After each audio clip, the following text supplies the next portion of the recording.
Often what happens is there's an issue, there's a knee-jerk reaction, actually something might appear to, if not been solved, then perhaps to have been contained, and public attention, well certainly Westminster attention, moves on. But what it doesn't do is doesn't solve the problem at source.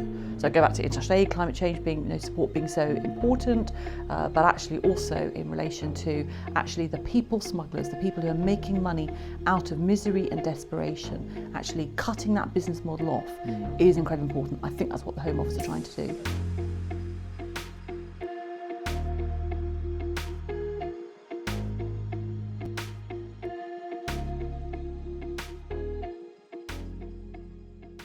Well, hello and welcome to Political Sandbox by Chamber. My name is Robert Buckland, Conservative MP and former Cabinet Minister, and I am joined by, her full title is the Baroness Morgan of Cotes, but more familiarly known to all of us as Nicky Morgan, former Member of Cabinet and Tory MP. Nicky, welcome. Good to see you. Thank you. Lovely to be here. Well, it's a great pleasure. And I should let the audience in on a secret. Nicky and I are old mates. We're going to have the sort of conversation that we used to have way back when on the backbenches all those years ago. And the first topic we were going to talk about was the old chestnut of migration. We've lived through a period where we saw, remember the net target? Yes. And whether students should be included in the number. Now we're in a position post-Brexit where free movement is receding into the wing mirror, and we've got new challenges about labour supply, big issue coming up. Absolutely. And I just thought perhaps it'd be worthwhile, we both, although we haven't served in the Home Office, we've both been in Cabinet and had to deal with these issues. Absolutely.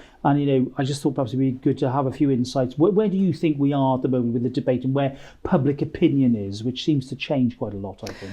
I think it does change quite a lot, really. I think you're right, the labour market is clearly very tight at the moment, and I think people can see the vacancies and see particular sectors, particularly hospitality, for example, but tourism, really struggling to find the right people. And I think people do distinguish between migration and asylum. And I think that's a really important distinction to make. And of course, I was an MP in a university town. And nobody ever said to me, look, I've got a problem with people from overseas coming to study here. But I think we shouldn't kid ourselves, and that was partly, behind some of the 2016 vote, that actually people did have a bit of an issue with sort of the government not knowing who's here, why they're here, how long they're here for, and actually, if they haven't passed the checks and everything else, and they have been requested to leave the country, then actually that is happening, and it's getting all of that right, which is, I think, so difficult. Yeah, and you and I agree on this. Enforcement has been one of the big challenges. As you say, from our doorstep conversations over the years, the public aren't necessarily anti-immigration. They are more than happy for people who want to work to come here and make their contribution to the economy, but it's the enforcement and the frankly the deportation of people who no longer have a right to stay here. Well, even my local asylum seekers charity in Swindon says that. There's the idea that somehow everybody who says anything vaguely pro-functioning system wants to open the floodgates is, I think, mistaken. Which is why recently I was supporting Lord's amendments in the Nationality Bill and Borders Bill to allow a limited right to work for asylum seekers, because it seems to me that the cost that we spend on accommodation, hundreds of millions a year, with nothing at all to show for it, is not just a waste of resources, it's a waste of lives. And the Danes, of course, who we're relying on now as an example of the Rwandan initiative, do this. They legislated last year to allow a limited right to work, and it seems to me to be perhaps more in tune where the public are. I mean, I might be wrong. I don't know. What do you think? No, I think that is right, and I think that they recognise. Look, I think a lot of people come to the UK for obviously a variety of reasons, but many because they can actually see they're going to make a better life for themselves. And one of the things I think is that we have seen, I can't remember the exact numbers now, but the massive numbers of globally displaced people, and tying it in with issues relating to international aid and to climate change. And I remember having a debate in the House of Commons, way back when we had all the refugees, asylum seekers from Syria, for example, Yes. and that awful case of the little boy whose body was washed up. Yes. And I think obviously there's a lot of emotion in all of this, but I think the British public has shown recently that actually, particularly in relation to Ukraine, for example, they want to be generous, they want to open the doors, they recognise that people want to come here. Often people feel compelled to come here for reasons of safety or because they cannot provide for themselves and their families. So I think that's where the British public are. But overall, I do think that there are undoubtedly cases where people have not been honest with the system. They're not honest about why they want to be here, that the routes that they've come in, and actually, as you say, and I think this is what the struggle has been for so many years, to get on top of that and to have a fair but firm enforcement system. I think that's why the government has come up with the Rwanda proposal, also to try to get to the nub of the problems. I mean, I think in politics generally, often what happens is there's an issue, there's a knee-jerk reaction, actually something might appear to, if not been solved, then perhaps to have been contained, and public attention, well certainly Westminster attention, moves on. But what it doesn't do is doesn't solve the problem at source. So I go back to international aid, climate change being, support being so important, but actually also in relation to actually the people smugglers, the people who are making money out of misery and desperation, actually cutting that business model off is incredibly important. I think that's what the Home Office are trying to do. They are, and that's the focus of the Home Secretary, and certainly was my focus when I was Justice Secretary.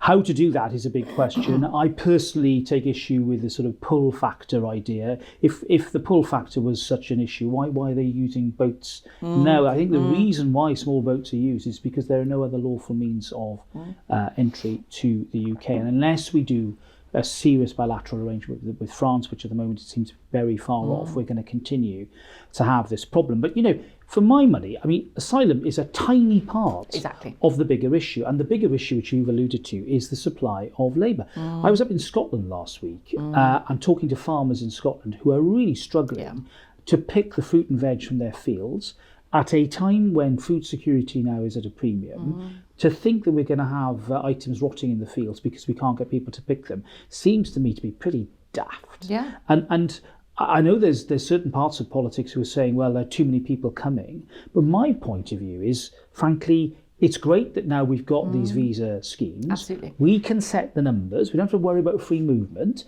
And we can actually match demand on the basis of evidence. And I don't see what the problem is with that, unless you think there's a flaw to my argument. No, I don't think so. And I think, one of the things that talking to people who wanted more control over immigration and our borders and everything else was that we, the UK government, made the decisions, as you say, about the numbers, who is needed, which sectors need. Now, I do think there is still an issue with some sectors thinking it is easier to bring people in than it is to train.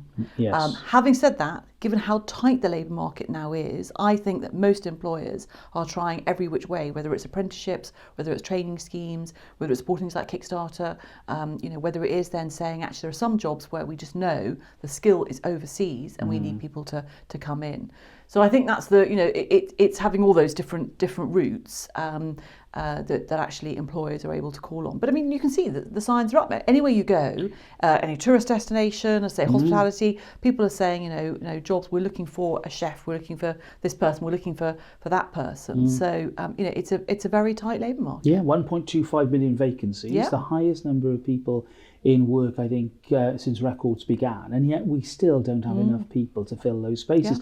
And I'm just not persuaded that somehow that's going to sort of be a drag on wages. If anything, it's very much a market where employers are going to have to pay whatever the going rate is, and that's going to be a high rate, I think, for the type of work that is needed.